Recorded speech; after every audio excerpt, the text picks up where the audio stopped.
정치인은 이상한 법칙이 하나 있습니다. 정치인은 하고 싶은 말을 할 때보다 해야 할 말을 할 때가 더 위험한 것 같아요. 왜냐하면 그 말 속에는 앞으로 벌어질 정치가 숨어있기 때문이죠. 최근 정치권에서 가장 뜨거운 이름은 의외로 정치인이 아닙니다. 바로 유시민 작가입니다. 여러분 안녕하세요. 독하고 섬세하게 정치를 들여다보는 오목리TV 문마담입니다. 유시민 작가가 한 유튜브 방송에서 이재명 정부를 향해 매우 강한 비판을 쏟아냈죠. 정계 개편을 염두에 둔 것 같다. 필연적 실패의 길로 가고 있다. 민주당이 대통령의 지배를 받으면 해체가 시작된다. 발언 수위가 상당했습니다. 그러자 민주당 내부도 술렁술렁했습니다. 강덕구 의원은 노골적인 대통령 공격이라고 비판했고, 박지원 의원은 왜 이제 막 출범한 정부를 흔드냐고 반발했죠. 김민석 전 총리 역시 평론의 선을 넘었다고 지적했습니다. 여러분, 여기서 중요한 건 누가 옳고 틀렸냐가 아닙니다. 제가 보는 것은 늘 하나입니다. 왜 하필 지금인가? 왜 민주당 전당대회를 앞둔 시점일까? 왜 당대표 선거가 시작되는 순간일까? 입니다. 정치는 우연을 싫어하는 것 같아요. 모든 발언에는 타이밍이 있고 모든 타이밍에는 목적이 있겠죠. 그래서 정치권은 지금 유시민의 말을 단순한 평론으로 보지 않고 있습니다. 전당대회에 영향을 주려는 신호인가? 아니면 민주당 내부를 향한 경고인가? 여러 해석이 나오고 있습니다. 여러분 겉으로 보면 민주당 전당대회는 당대표 선거처럼 보입니다. 하지만 정치는 그렇게 단순하지가 않죠. 당대표를 뽑는다는 것은 사실상 다음 총선에서 공천권을 누가 쥘 것인가, 향후 대선 구도를 누가 설계할 것인가의 문제와 연결됩니다. 그래서 정치권에서는 이번 전당대회를 단순한 인물 경쟁이 아니라 노선 경쟁으로 보기 시작했습니다. 유시민 작가가 던진 핵심 단어 바로 이것입니다. 증축이냐 재건축이냐. 참 재미있는 표현 맞죠? 쉽게 말하면 이런 거죠. 집이 조금 낡았다고 보자고요. 그러면 방 하나를 더 만들고 고치면서 살 것인가? 아니면 아예 밀어버리고 새 집을 지을 것인가? 유시민은 지금 이재명 정부가 증축이 아니라 재건축하려고 한다고 비판하고 있는 것 같아요. 그렇죠? 여러분, 그런데 여기서 더 중요한 질문이 또 있습니다. 재건축의 대상은 누구일까요? 민주당일까요? 진보 진영일까요? 아니면 대한민국 정치판 전체일까요? 바로 여기서 정계 개편 이야기가 등장합니다. 정계 개편은 무서운 단어입니다. 정당이 합쳐질 수도 있고 쪼개질 수도 있고 새로운 세력이 등장할 수도 있습니다. 그래서 정치권이 긴장하는 것 같아요.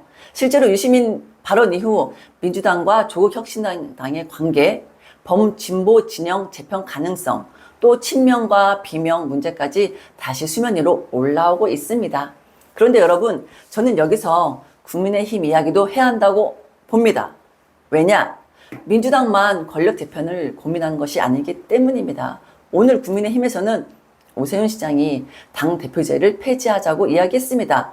원내 정당 체제로 가자고 주장했던 거죠. 민주당은 지금 노선을 놓고 싸우고 있고 국민의힘은 시스템을 놓고 싸우고 있습니다. 겉으로 볼 때는 좀 달라 보이지만 본질은 같습니다. 누가 권력을 가질 것인가? 바로 그 문제인 거죠.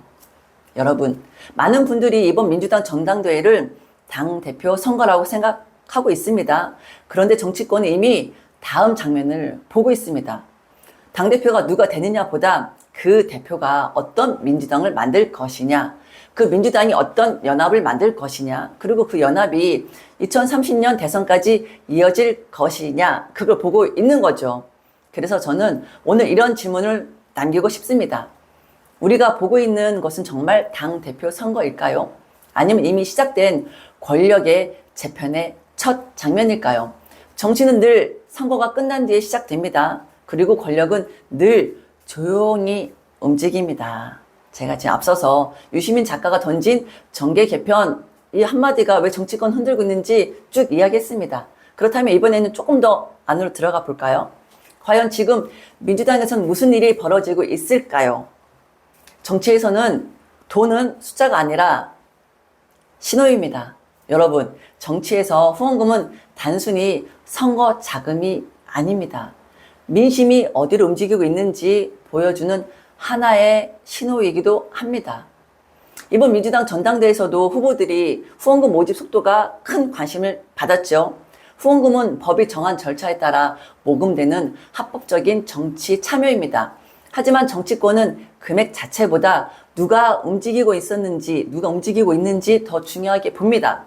자발적 참여가 많았던 것인지, 특정 정치 커뮤니티나 지지층이 조직적으로 결집한 건 아닌지 그 배경을 읽으려고 하는 것이죠.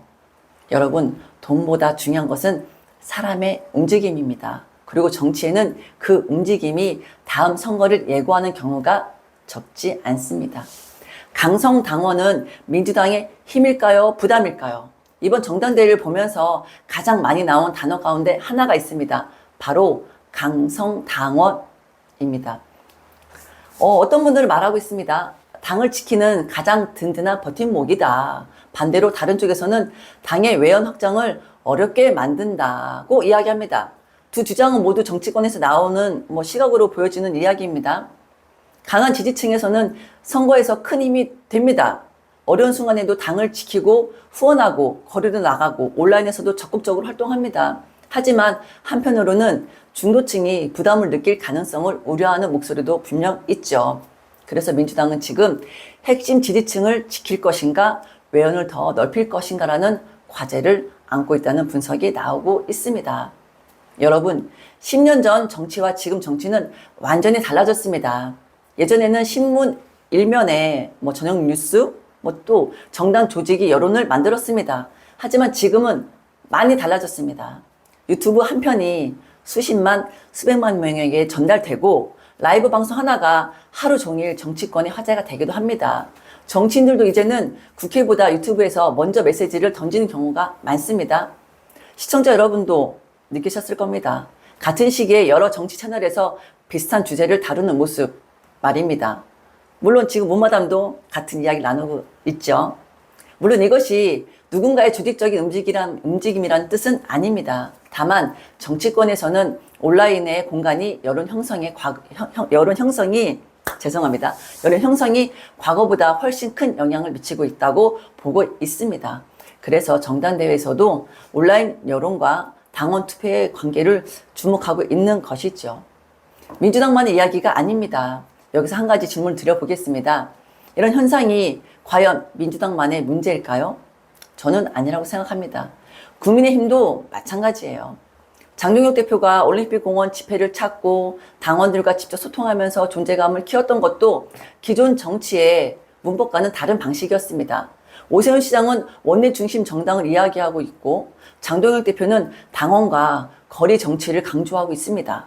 민주당은 핵심 지지층과 중도 확장 사이에서 고민하고 있고 국민의힘은 당원 중심 정치와 원내 중심 정치 사이에서 고민하고 있는 거죠. 겉으로는 지금 이런 이야기가 다른 이야기처럼 보이지만 하지만 본질은 같습니다. 당의 주인은 누구인가? 당원입니까? 국회의원입니까? 아니면 결국 국민입니까? 여러분, 정치는 숫자로만 움직이지 않습니다. 후원금 액수도 중요하고 당원 숫자도 중요합니다. 하지만 선거에서 마지막 한 표를 결정하는 것은 늘 중도에 있는 국민입니다. 강한 지지층은 정당을 키울 수는 있죠. 그러나 정권을 지키는 것은 결국 더 넓은 국민의 선택입니다. 그래서 저는 오늘 이런 질문 남기겠습니다. 민주당은 지금 당원을 보고 정치를 하고 있을까요? 아니면 국민 전체를 보고 정치를 하고 있을까요? 그리고 이 질문은 국민의힘에도 똑같이 던져야 할 질문입니다. 오늘은 여기까지 하겠습니다. 끝까지 시청해 주신 시청자 여러분 감사합니다. 구독과 좋아요는 필수 잊지 마시고요. 독하고 섬세하게 오목리TV 문마담이 끝까지 꾸준히 또 파보겠습니다. 함께해 주셔서 감사합니다.